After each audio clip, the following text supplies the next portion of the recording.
So about 8 years ago, I'd say I entered middle class, right? And when I was younger, growing up through elementary through high school, I thought getting to middle class was the place I wanted to be. I thought to myself, man, if I make $70,000 a year, I'm gonna be making bank. I'm gonna have so much excess money. I'm gonna be able to do anything I want to. And I was so small and naive at the time. And then when I got to making $70,000 a year, I was getting those checks and I started to think, middle class ain't that great. And on top of that, you won't believe how long it even took me to get to middle class. I went through 3 different careers. First, I went and got a biology degree and worked in labs. Then I took a swing at being an education teacher, making $46,000 a year, and I taught students biology and anatomy. And then after that, I finally settled on my career in IT, and now I love what I do, and I'm firmly in middle class. And after getting firmly in the middle class, I want to say that it's really not as sweet as people think it is, right? Those checks aren't as big as you think they would be. The money doesn't come as fast as you think it should come, and without habits and discipline, you really aren't as secure in life as you think you should be. When I got firmly into middle class, I made so many mistakes, right? And it's probably the same mistakes that a lot of you are making. I went and bought items that I probably shouldn't have been buying. I upgraded my car. We moved into a bigger house. I would give money to family members left and right. And honestly, I look back at my life and I regret a lot of the things that I did when I was just breaking into the middle class arena. I admit, I was one of those people that was taking trips yearly to some of my favorite places like Japan.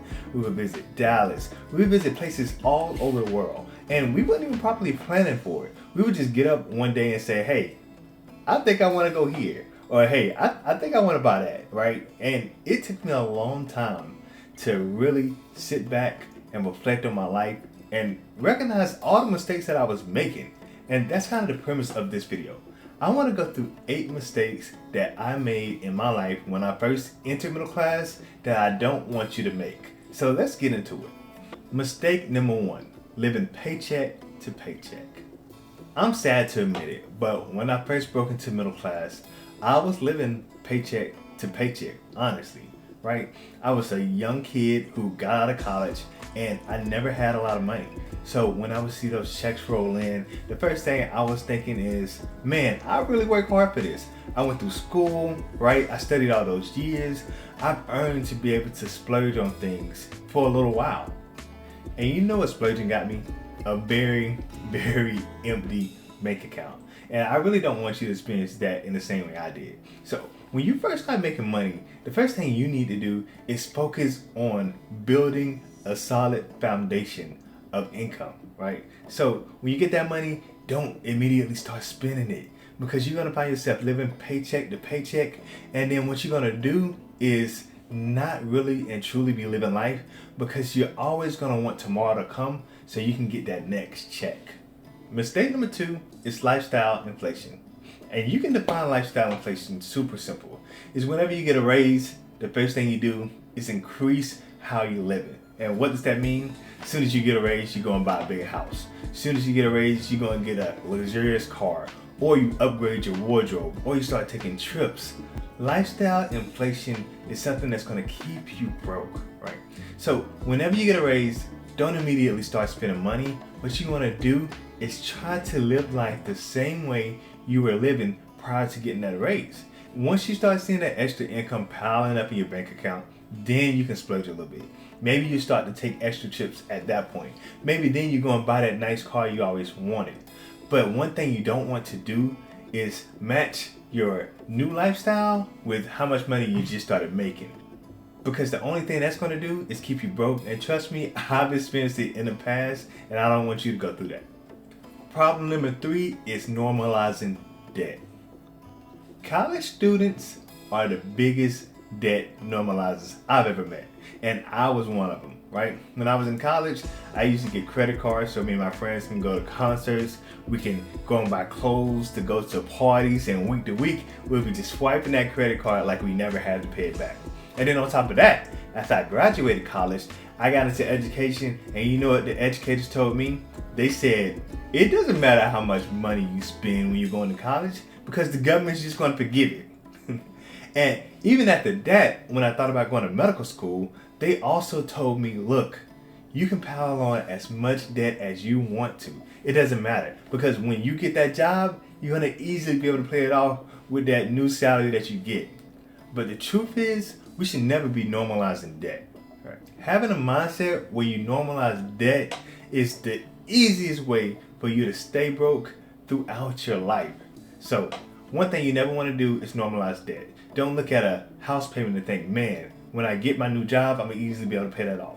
Don't get a new car and say, when I get that raise, I'm going to have no issue on paying those payments. Don't normalize debt. Try your best to spend the money that you have and save up until you can afford those things as best as you can. Tip number 4, get an emergency fund. Trust me, there's nothing more depressing than you having plans and you end up not being able to go because your car breaks down or your washer gives out or maybe somebody in your family needs a little bit of money from you, and once you take that money out your main account, now you're living paycheck to paycheck again. So the first thing you should be doing is getting an emergency fund. I like to save at least 20% of my checks and stash it away for a rainy day because emergency funds are the foundation to you living a more financially stable life. Tip number 5, avoiding investing. I didn't realize how easy it is to avoid investing. And I have to rewind the clock to about when I was 22, 23 years old and I was a teacher. And in that orientation, all the teachers harped on investing in 401k, get a Roth, get yourself a brokerage account.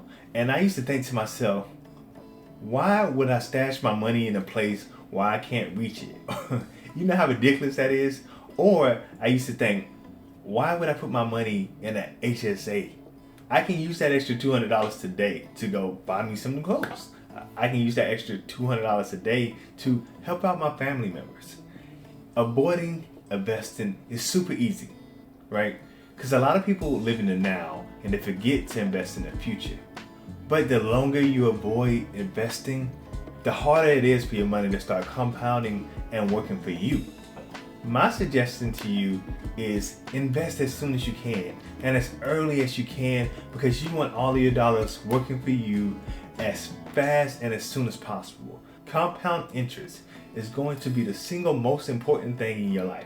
I learned that a little later in life, but trust me, there's nothing like looking at your brokerage account and seeing your money go up by 10, 15, 20% at times. Invest early and as much as you can, as soon as you can.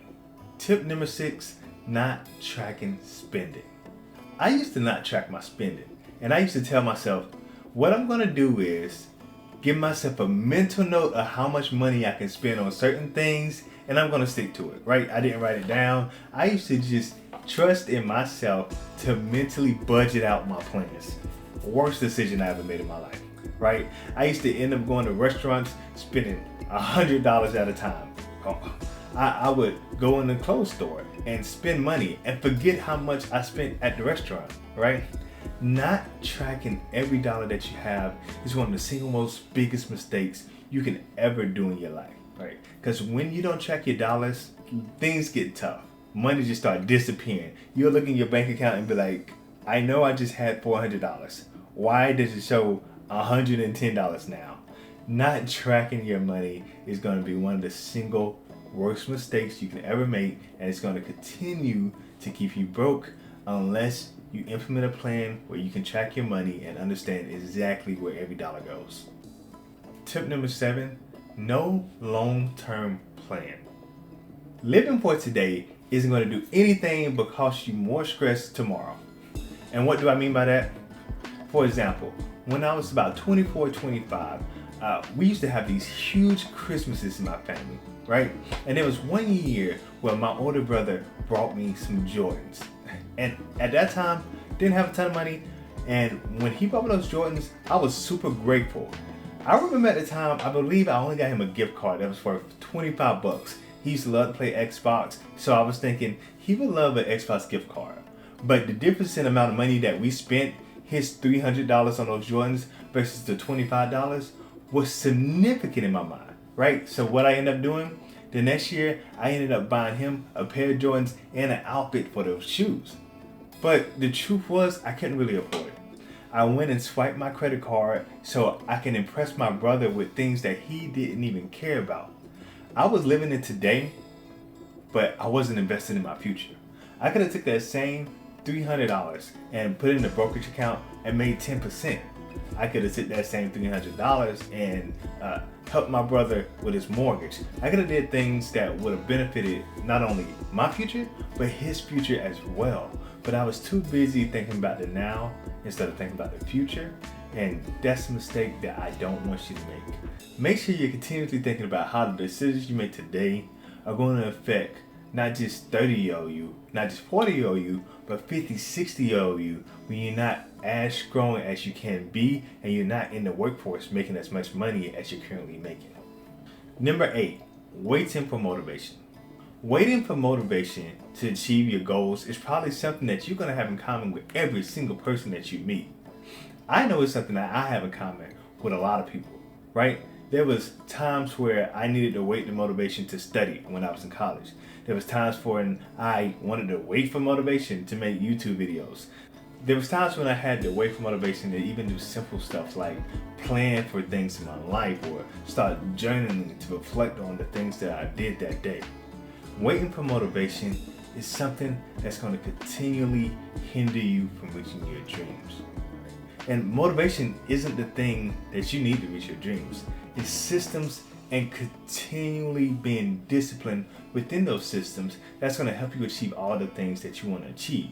So stop waiting on motivation, create systems that allow you to continuously motivate yourself, and you're not going to have the issues that I had when I was younger. The whole goal of this video is to get you thinking about the current habits that you're participating in, right? So when I got to middle class, I didn't have the habits of somebody who understood how to stay in middle class. I had to make mistake after mistake after mistake, and hopefully you don't make those same mistakes. You implement these tips in your life, so that will lead to you easily saving the amount of money that you want to save and firmly securing your financial future. If you like videos like this, make sure you also watch this one as well.